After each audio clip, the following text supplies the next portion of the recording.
Okay, here we go. This is the parsha in a nutshell. Once again, I think it's the final time for many, many weeks. I think it's the final time this year. No, maybe the end of the year, maybe. But we had a series of double portions, and indeed today, again, there are two portions together, the final two portions of the book of Leviticus. So that's another reason why I'm very happy we didn't have to cancel the class because you finish a book, and customarily on Shabbat, you say chazak, chazak, v'nit chazek, be strong, or maybe be strengthened when you finish a complete book. Our custom is to do it also when we finish our weekly class.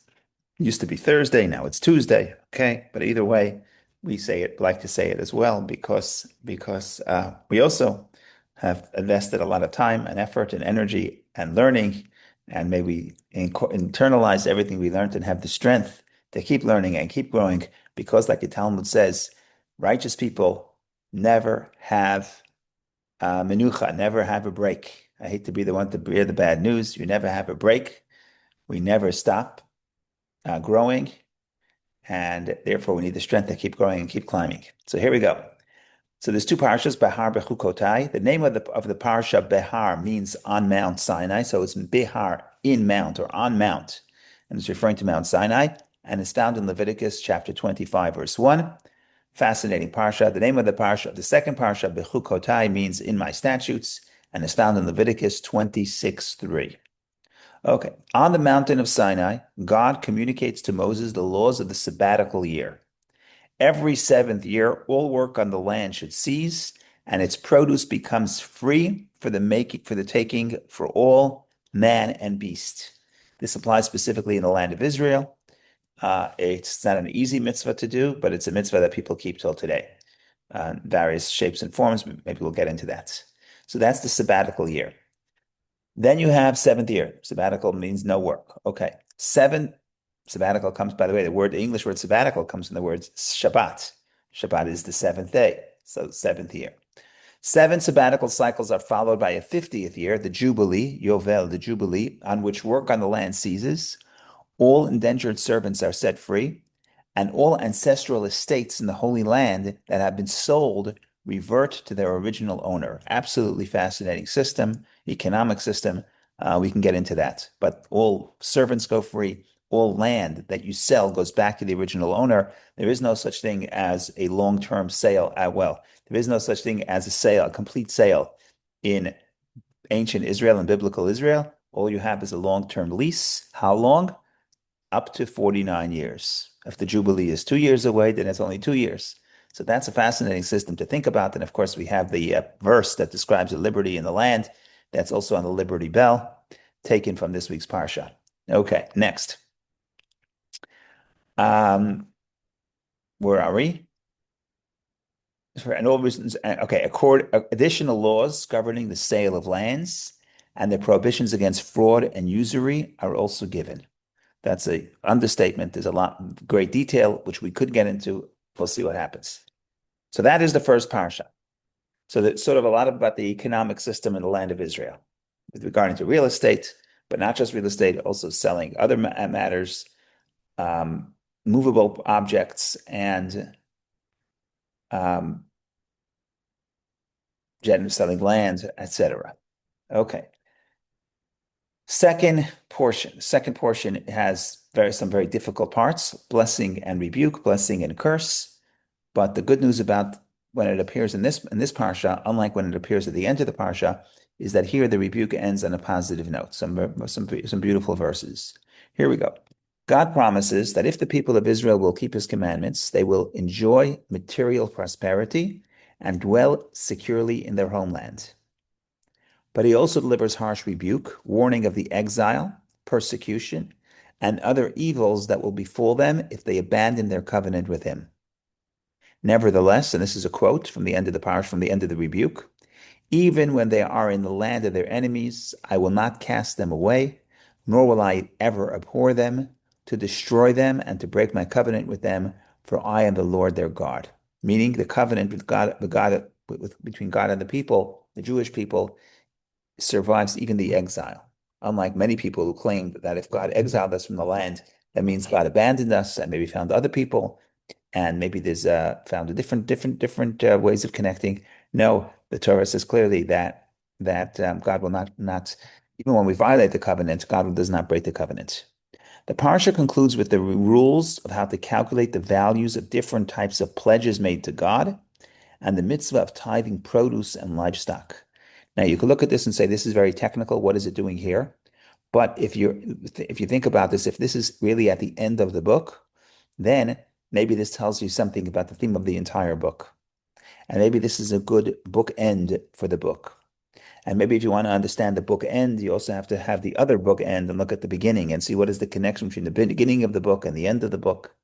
So there are a lot of connections that have to be made, a lot of work that has to be done. The big question is where to start from. But that's what we want to think about. So if anybody has any specific areas that are were they were intrigued by, please share. Otherwise, we'll start at the beginning and maybe we'll jump around a little bit. Leviticus 25:1. Okay.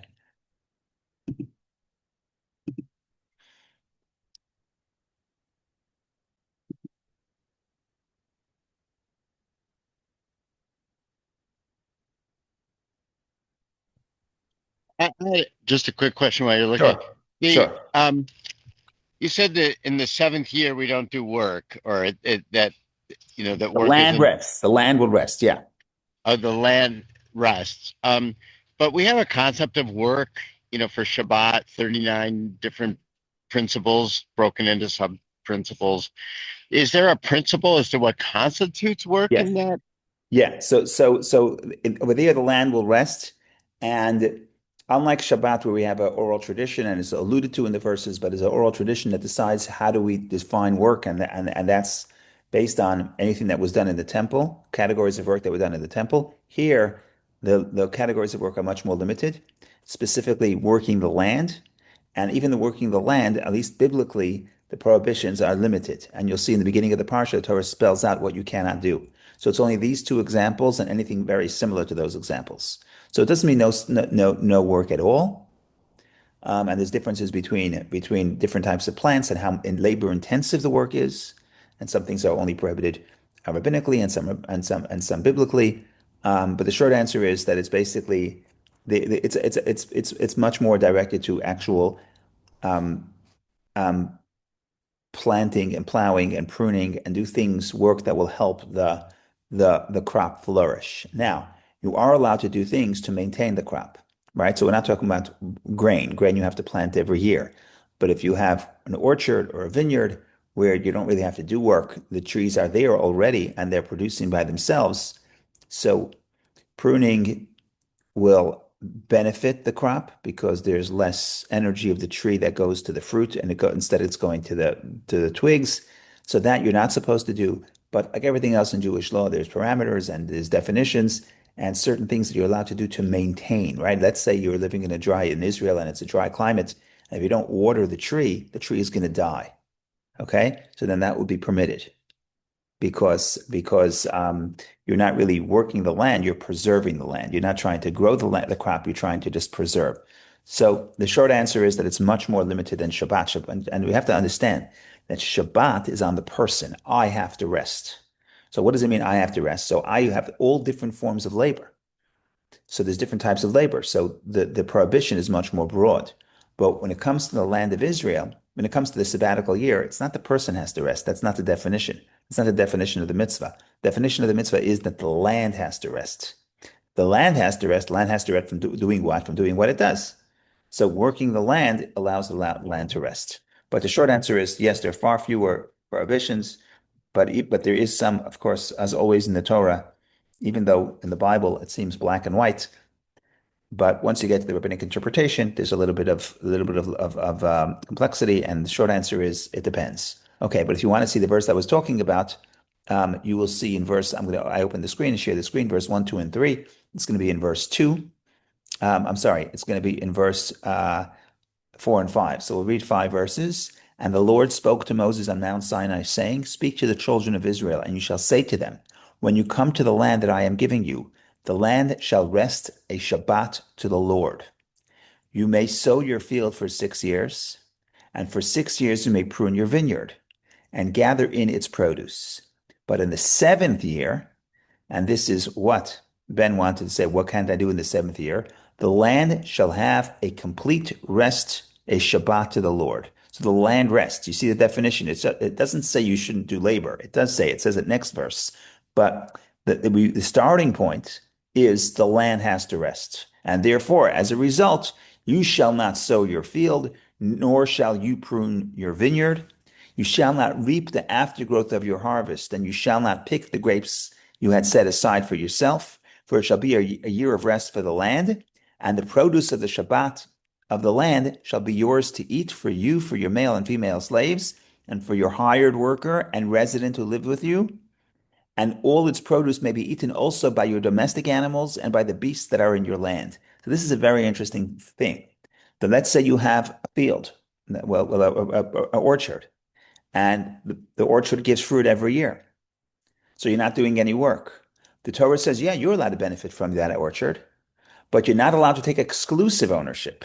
You have to allow anyone who wants to come in and eat your pomegranates or your avocados, you have to allow them to come in and take it. And not only people, even animals. So basically, what you're saying is you can benefit from the produce of your field, but you can't assert your exclusive ownership. Now, by the way, you own the field. You're not going to lose the ownership, and not till the Jubilee at least. You own the field, but you cannot exclude people from coming in and benefiting from the fruit of the land. And so that's part of the mitzvah. What's the purpose of the mitzvah? So that's a good question. Let's see if the Jubilee talks about this. What's the purpose of the mitzvah? Very good question. That's a good question. What's the purpose of this mitzvah? Well, maybe the purpose is already alluded to in verse 2. Let's read verse 2 again. Speak to the children of Israel, and you shall say to them, when you come to the land that I am giving you, the land shall rest, a Shabbat to the Lord. Why should the land rest a Shabbat to the Lord? And by the way, in Greenwich, you don't have to rest. The land doesn't have to rest. But in Israel, you see the difference. Shabbat, you see, when you think about, I'm sorry, I'm going off topic for a second to talk about something general. In general, when you talk about something in the Torah, a prohibition or a mitzvah, there's two ways to categorize it. And this categorization became very popular in the 18th century, 19th century, but it all really goes back to the commentaries in the Talmud and even to the Talmud itself. And that is the two definitions is what you call in Aramaic, gavra or chefza. Gavra is gever, person, or chefetz is object. So you have person and object. Every mitzvah that you think about in the Torah, you have to ask yourself this question, is this mitzvah upon the person or is this mitzvah upon the object?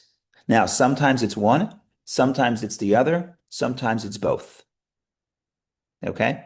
And sometimes it's a result. So the obligation that a person has to rest on Shabbat, okay, that is on the person. That is on the person. And that's why it doesn't matter where you are. Wherever you go, you have to rest. It's on the Gavra, it's on the person. The obligation that a person should not work the land in Israel on the seventh year, there's root, so it's a debate. It's not 100% clear. You can argue one way or the other, but at first glance, there's room to say that it's on the object. The land has to rest. As a result, if the land has to rest, you can't do work. But the mitzvah is upon the land, and that's why that mitzvah doesn't transfer to wherever you go. How come if I go to Hawaii, I can work the land? What changed? If I go to Hawaii, I still have to rest on Shabbat. But how come if I go to Hawaii, the same Shabbat, by the way, the Torah uses the same thing. Shabbat LaHashem, the land will keep Shabbat. So if the land has to keep Shabbat, you say a Jew has to keep Shabbat wherever he is. Why does the land not have to keep Shabbat wherever it is? So it's clear, not clear, but is there room to say that that when it comes to the mitzvah of Shemitah, of the sabbatical, the idea is that the mitzvah is upon the land. A specific parcel of land has the mitzvah, and therefore that doesn't transfer. Okay. That's why, if you think about it, maybe verse 2, as I mentioned, maybe verse 2 tells you the reason for the mitzvah. Because remember, the Torah doesn't always tell you the reason to the mitzvah. You have to look, and not always is it clear. But here, what does the Torah say in verse 2? Speak to the children of Israel, and you shall say to them, when you come to the land that I am giving you, the land shall rest on Shabbat for the Lord. Okay, so simply, the clause that it says, when you come to the land that I'm giving you, is basically telling you, yes, it applies only in Israel, the land that God is giving us. It doesn't apply to other countries. Okay. But some commentators say, one second, this is the reason. When you come to the land of Israel, your awareness has to be, this is a gift from God. Now, what happens if I can assert my ownership completely as I assert my ownership wherever else I am. If I'm in New York or in Connecticut, then I think it's mine. And I forget that it's a gift from Hashem. And in order to keep this idea that the land of Israel is a gift from Hashem, we have to celebrate the Shemitah to recognize that because it's Shabbat, because it's the land that God gives us, so we have to treat it the way He wants. He wants us to treat it, and that is you have to let it rest. And part of letting it rest is that on the seventh year, you don't assert ownership. You're like everybody else. You're allowed to eat the fruit, no problem, but so is your neighbor, and so is the stranger, and so is the animal. And that notion is actually even more highlighted when it comes to the Jubilee, because the Jubilee is very serious, right? One of the things, this is a paradox.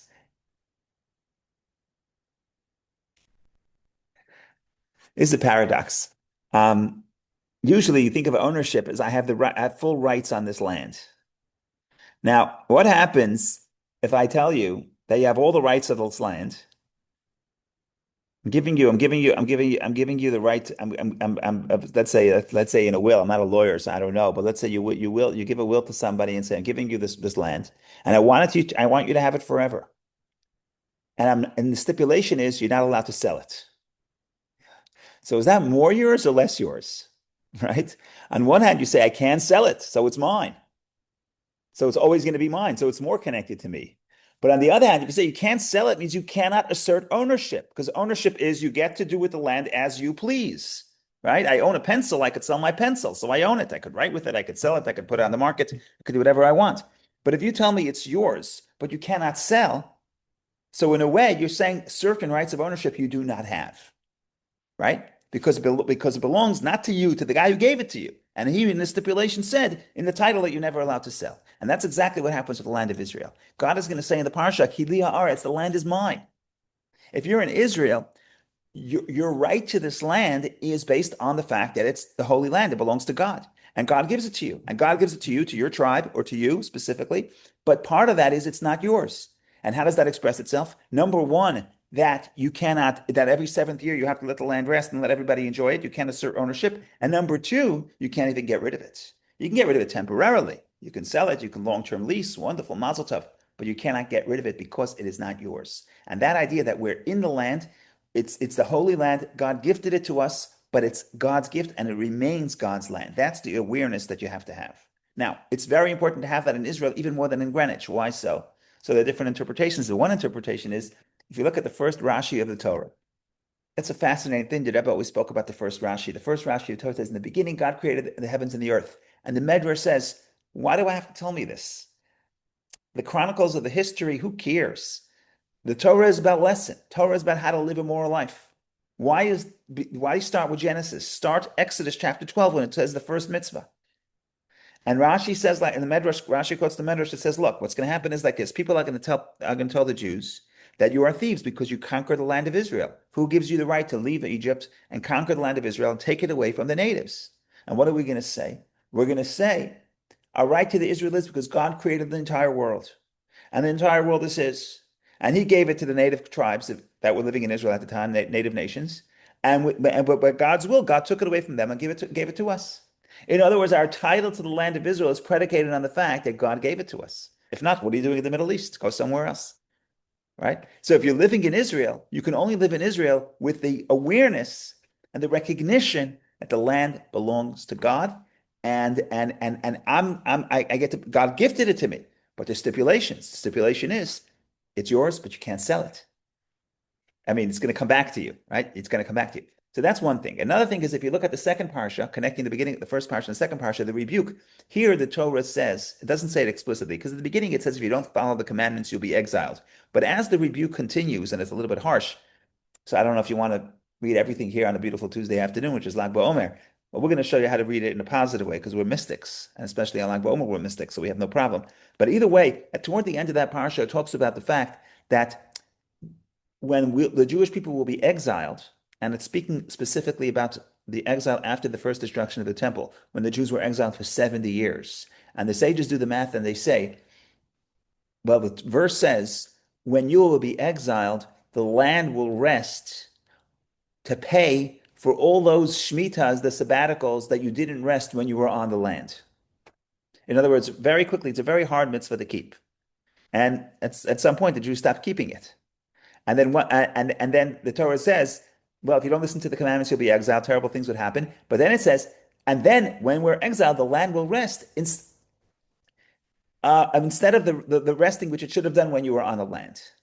So here too, you see that the Torah is saying that of all the 613 commandments, what's the worst sin that will cause the exile? At least the way told in the second parsha, the final parsha of the book of Exodus, at least the way it's told there, what's going to happen? You cannot live in Israel if you don't let the land rest. Why is that so important? Because that's the justification for living in the land.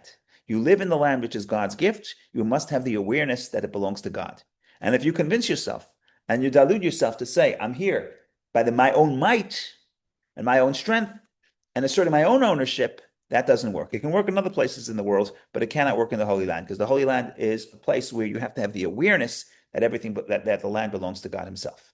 And God is inviting you to live with Him in His holy land, but the awareness is it's a gift. And if it's a gift, you have to basically treat it based on the covenant that it was given to you, given to you by. So that's sort of some connection between the beginning of the parsha and the second parsha.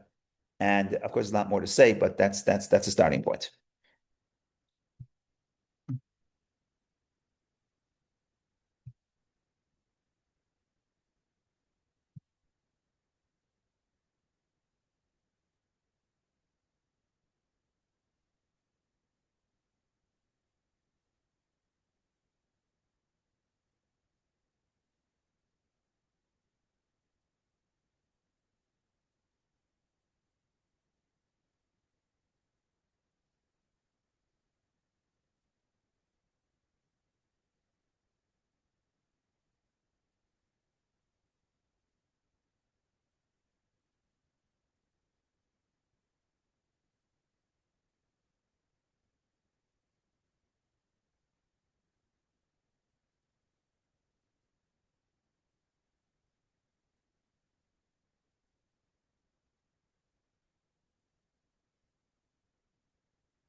Okay. We'll go back to the beginning. What about kosher? Kosher, for the most part, is a mitzvah upon the person. Um, the person is obligated to eat kosher, and therefore it applies everywhere. But that's a mitzvah that's upon the person. There are mitzvot that are now, when I say person or object, you have to understand that it's sometimes it's not so simple and sometimes they overlap. So not always do we have a clear answer. But the point is that's the lens through which we approach the subject. The first question to ask, is it exclusively on the person? Is it exclusively on the land? Or is it both? Right? But that's the question. And usually, so there are exceptions to the rule, but usually a mitzvah that's specific to the land of Israel is usually on the object, meaning the land, or other mitzvah is on the place, because it would not make sense to say that if it's on the person that it applies to specific geography, right? If I tell you that this is not safe, then it's not safe anywhere. Only in America, because we have 50 different states, and each state is giving their own regulation. So I pick up an item in the store and I read it, and it says this item is known to cause cancer in California. So 1 second. If it causes cancer in California, what about in New York? He says no, that's not known because California has its definitions and New York has its own definitions. And this object is only going to, God forbid, cause cancer in California. It's ridiculous, right? Because if it's on the person, it doesn't make if this is a problem for the person, then it can't be limited to California. So if it's in California, then it's not about the person, it's about California. Okay, that's a different thing. So you see what I'm saying? I'm saying you have to ask yourself. So generally speaking, if you have to generalize, there's always different ways to think about this, but the generalization is that if it's a mitzvah upon the person, it applies everywhere. If it's a mitzvah that applies in specific times or specific places, then it's upon the object. Now, there's no clear definition. There's no clear division. So very often, because there is something about the object that also applies to the person. So the land has to rest. Therefore, you shouldn't do labor. but the mitzvah to on the person is a result of the underlying point, which is the land has to rest, not the person has to rest. How do I know? Because if I cross the border and I'm in Jordan, there I don't have to rest, right? So it's not, but I'm in Israel, then I do have to rest. So that goes upon the land. Okay.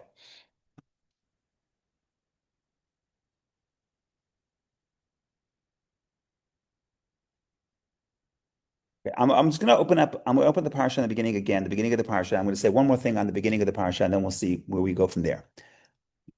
There is a very interesting question that Rashi raises, and the Med from the Medrash, and everybody talks about it, and everybody has their own answers. But it's thought provoking, and it's also interesting because the answer was taken in so many different directions. What is the question? What is the problem? So if you read verse 1, and the Lord spoke to Moses on Mount Sinai, saying, Speak to the children of Israel, and you shall say to them, When you come to the land that I'm giving you, the land shall rest a Shabbat for the Lord. Okay, so Rashi quotes the Medrash and says and asks a question, and that question became part of a form of speech. And even in modern Hebrew, people ask this question, but they don't know the origin of where that phrase comes from. When you want to say, what does one thing have to do with something else? What does one thing have to do with the other thing? So you would say, and even in modern Hebrew, Ma inyan shmita etzel har Sinai. What does the sabbatical have anything to do with Sinai? What does that mean? See, the problem is like this, that there's so many commandments in the Torah, and many of the commandments in the Torah start with a verse that looks just like verse 1, and the Lord spoke to Moses, saying, Vaydaber Hashem Moshe lemor. It's one of the most common phrases in the Torah. But here, there's an addition. The Lord spoke to Moses on Mount Sinai. And the question is, why do you have to emphasize that it was on Mount Sinai? Weren't all the mitzvot given at Sinai? Yes, they were. So why is it that you're specifying and saying this mitzvah, sabbatical, that mitzvah was given at Mount Sinai? That's obvious. All the mitzvot were given at Sinai. So why do you have to emphasize at this specific place? And that's what Rashi asks. Ma yan shmita etzel har Sinai. What does the sabbatical have anything to do with Sinai? And there are a million answers. There's many different answers to the question. Rashi's answer is its own answer. I'm not going to get into that right now. But if you want to think about abstractly for a second and say, okay, let's think about Sinai, let's think about Israel, and let's think about are they connected or are they not connected, and why are they connected, and is it surprising that the Torah is connecting the two?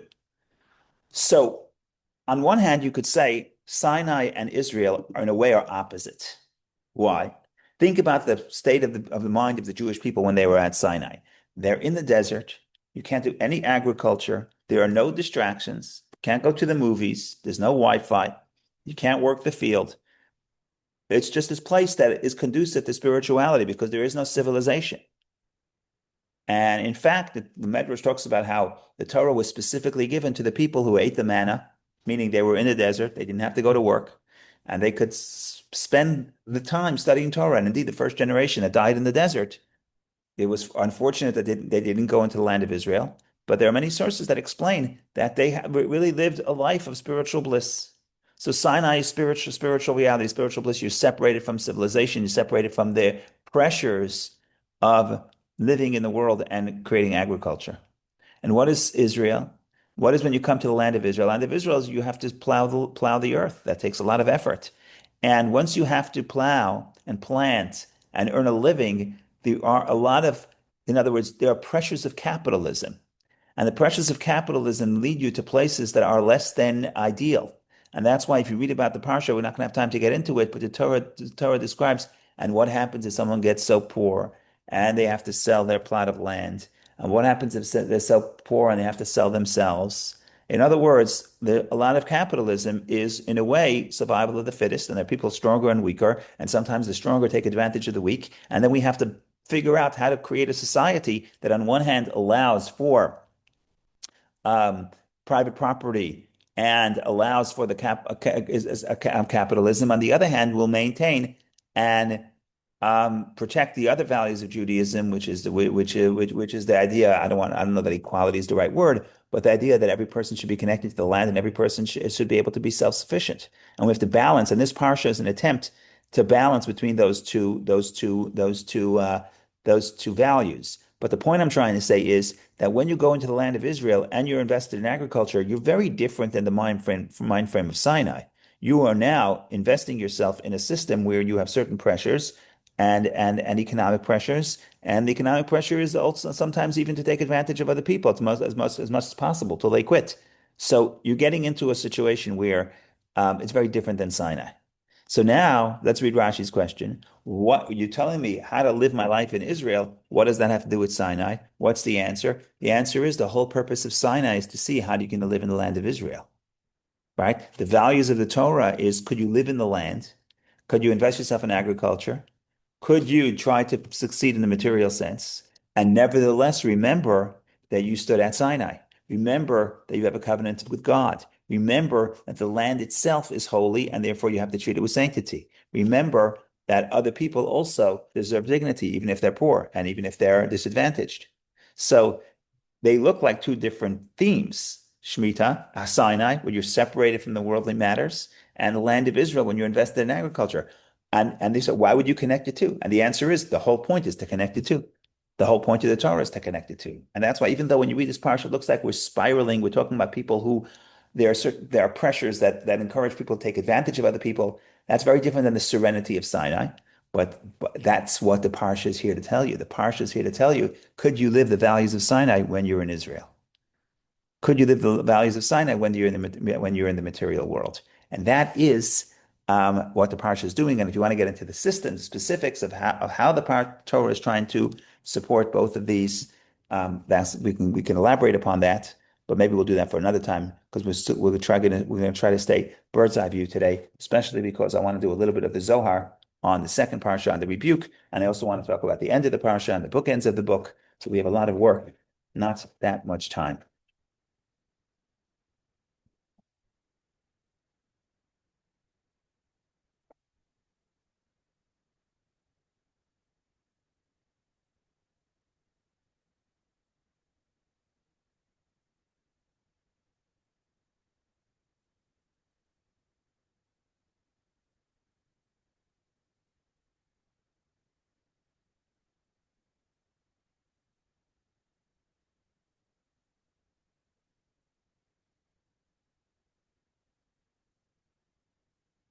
Okay.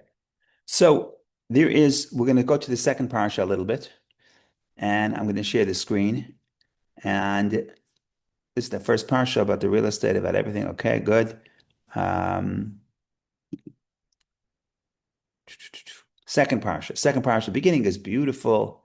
I always love this parsha. We always read it at the beginning. We always read it in the spring, and everything is so optimistic. If you follow my statutes and observe my commandments and perform them, I will give you rains in their time. The land will yield its produce, and the tree of the field will give birth to its fruit.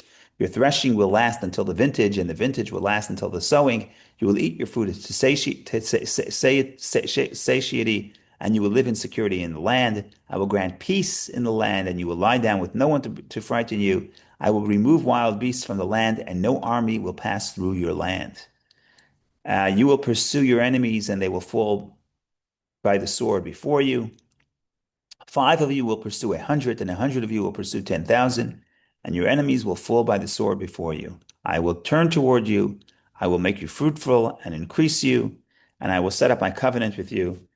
You will eat very old produce, meaning, and you will clear out the old from before the new. You have a big problem. Your storehouses are going to be so full of old produce that you're going to have to get rid of the old to open up for the new produce of the new year. In other words, it's an expression of tremendous abundance. And I will place my dwelling in your midst, and my spirit will not reject you. I will walk among you and be your God, and you will be my people. I am the Lord your God who took you out of the land of Egypt from being slaves to them, and I broke the pegs of your yoke and led you upright. 13 verses of beautiful blessings. The problem is, then it says, but if you do not listen to me and do not perform these commandments, oh my God, it goes on and on and on, and it's way more than 14. There's a total of I think 44 verses of rebuke, not verses, expressions like curses. So it's really bad. We're going to try to find the positive and we're going to try to look at the positive and try to find the slivers of positivity in this parsha because we're always Kabbalists, but especially today on Lag BaOmer. Go ahead, Vicky, please. Thank you, Rabbi. The beginning, yeah, very beautiful. But I had a question about verse 9. I will establish the covenant with you. So is it conditional or unconditional? Because it goes after if you follow. Right. Right. B- Um, Verse 9. Yeah. I will set up. I will, Vakimaisi means I will establish. Let's see if Rashi says anything.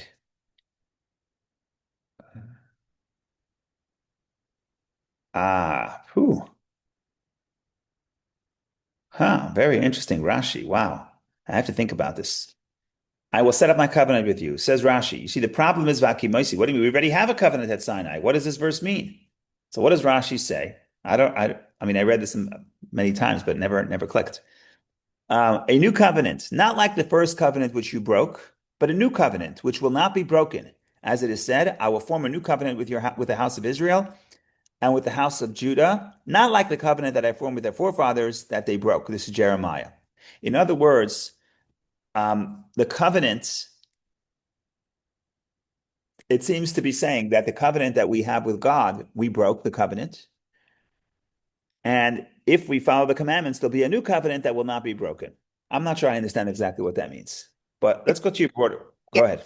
It means that we don't have it because I mean we didn't follow the commandments because apparently there was a promise that no enemy will come upon the land. If you keep the commandment, but yeah, that follows the beginning.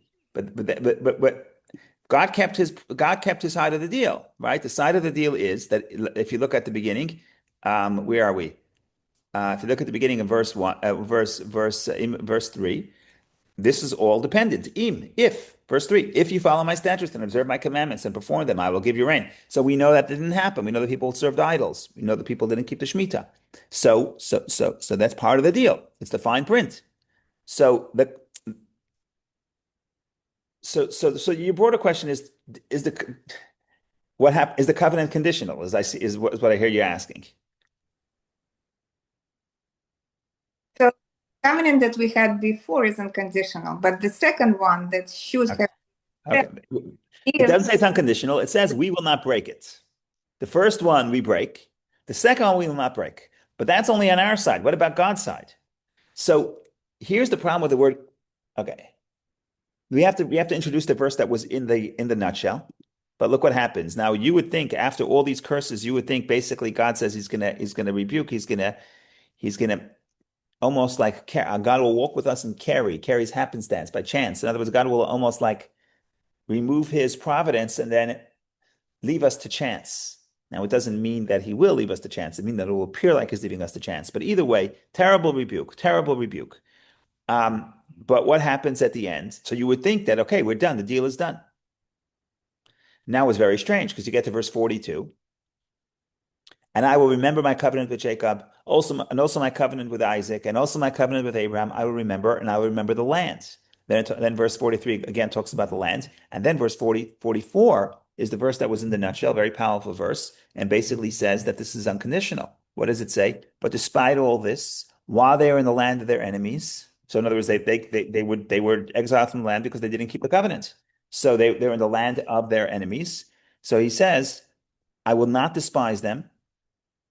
Let me ask them, I will not be disgusted in them. But like altim, I will not. Okay, I don't know. They're both words of despising. I wonder if Vicky, if you have the art scroll, maybe there's a better translation. But either way, he says, I will not despise them, nor will I reject them to annihilate them, but thereby breaking my covenant that is with them. For I am the Lord their God. So it's clear that God is saying, even after all of this, the covenant is God keeps the covenant.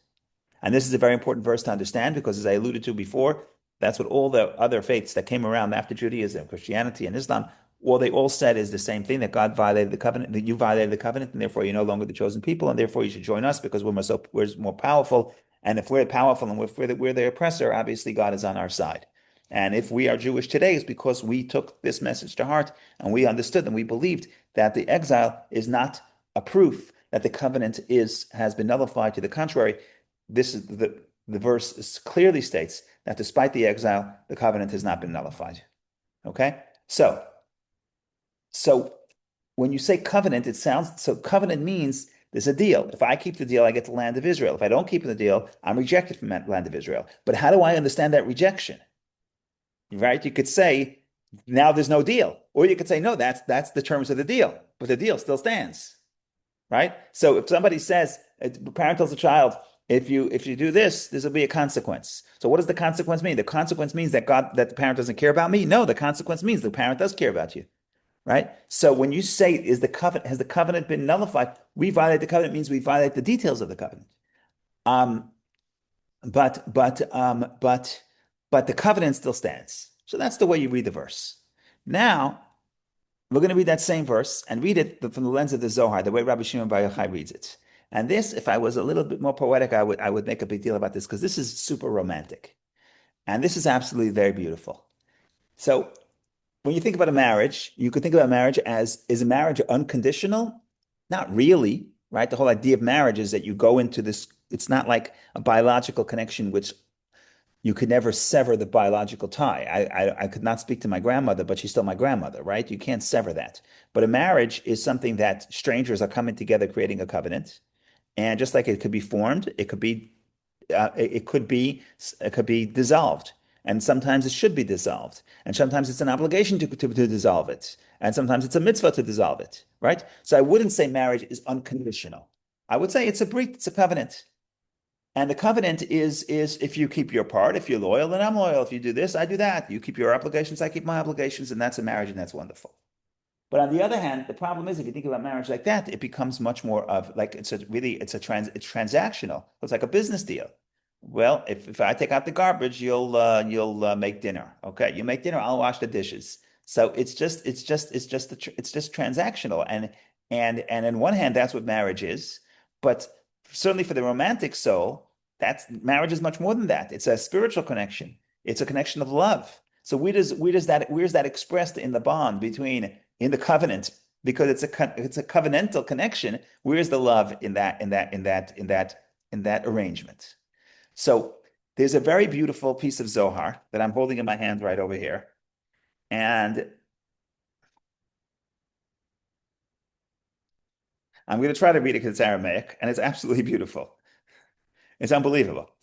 Okay, so here's the verse. Now, I'm very excited about this. Afkam Zoit, despite all of this, while they're in the land of their enemies, I will not despise them, nor will I reject them to annihilate them, thereby breaking my covenant with them. Okay, the word loy me'astim, I will not despise them, nor will I reject them to annihilate them. In Hebrew, lechalotam. Lechalotam is to annihilate. And now we're going to go into the Hebrew here and think about the etymology of chalotam. When I say the word chalotam, chalatam, it could be chalotam, kalotam. What word? Because the chaf and the kaf is the same thing. Do you hear any words? Just remind you of any words. Lechalotam, lekalotam, kala, kalotam. Anybody want to take a stab? Go ahead, Vicky. Right? Bride. Kala is a bride. Now, why is kala a bride? And in fact, it's very strange. You have a word, the same word means to annihilate and to be a bride. Right? That's a very strange connection. Bride is a beautiful word. It's a beautiful relationship, and annihilation is a terrible word. Well, you could say because once you get married, there's an old joke. What's the joke? Before I was married, I thought I was complete. Now that I'm married, I'm finished. So that's a joke. But either way, in Hebrew, the idea of kala is the bride, and the bride is yearning. Kala comes from the word yearning, yearning for her beloved. And what happens when somebody is yearning, they want to escape their current existence. And in a way, like the sons of Aaron, if you're too much in love, you're going to self-destruct because you're like a flame of fire. You're not settled. So kala, the etymology of kala, a person yearning and pining to the extreme, is a form of self-destruction, self-annihilation, because I want to connect to you. I want to escape myself and connect to you. So that's why to annihilate, and this goes in connection with the Hasidic idea of bittul, self-nullification. Self-nullification, you can hear it's self-destruction. It's not self-destruction. It's I want to be included in something greater than self.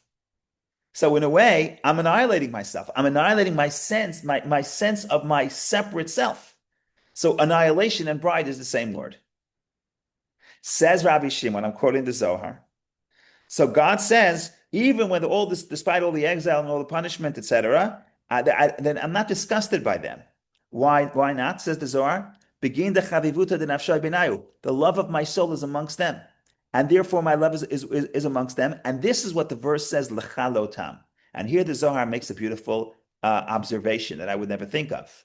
You could spell lechalotam. You see the vav, the lamed has a cholam.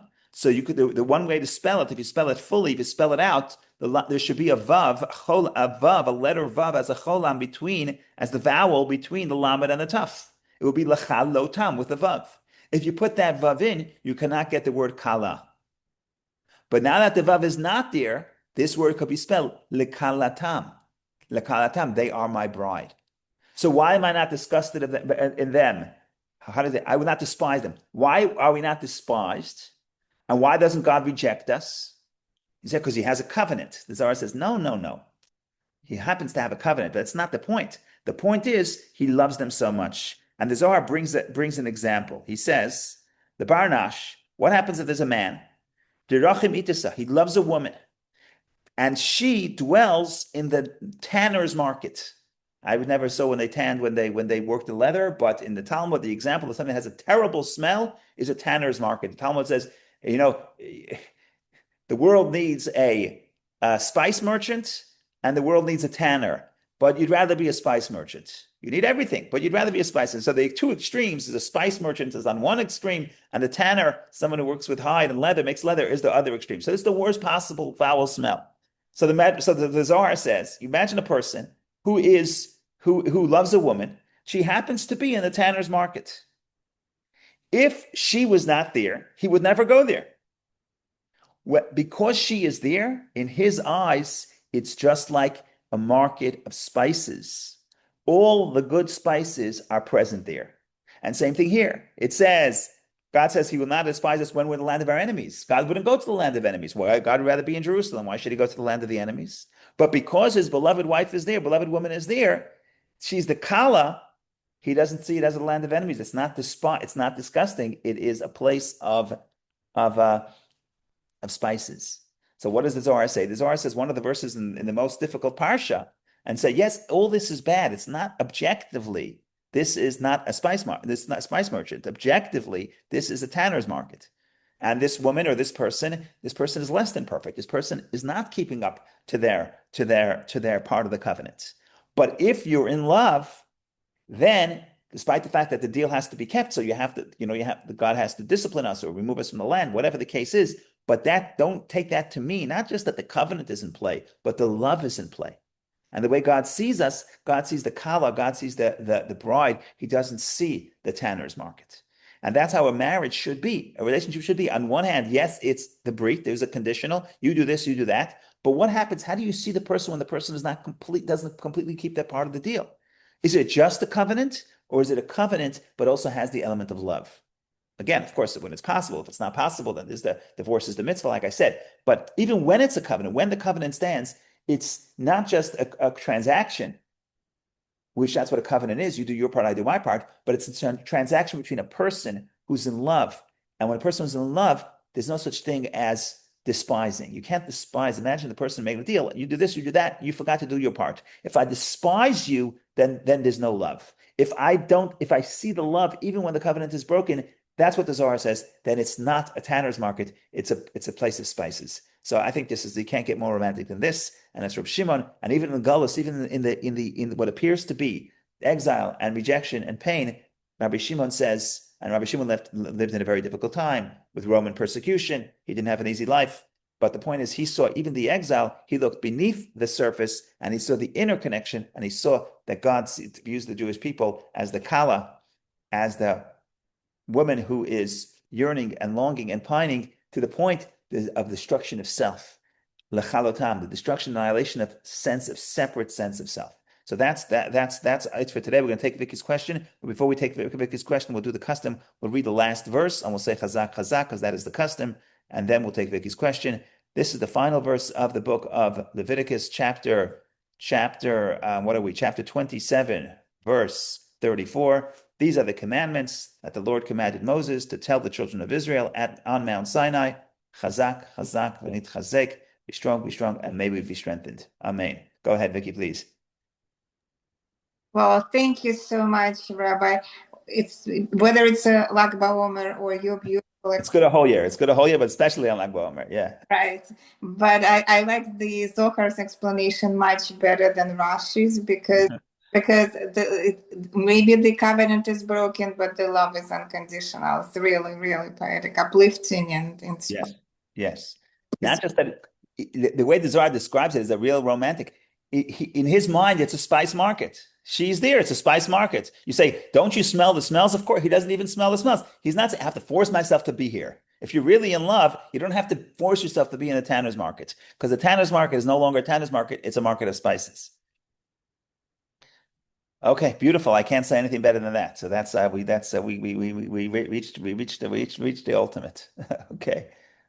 Have a wonderful day, wonderful Lag BaOmer, a day to connect to the spiritual side of life and the mystical side of life and the mystical side of the Torah and the mystical side of self, which is the soul, and the soul of Torah, which is the Kabbalah.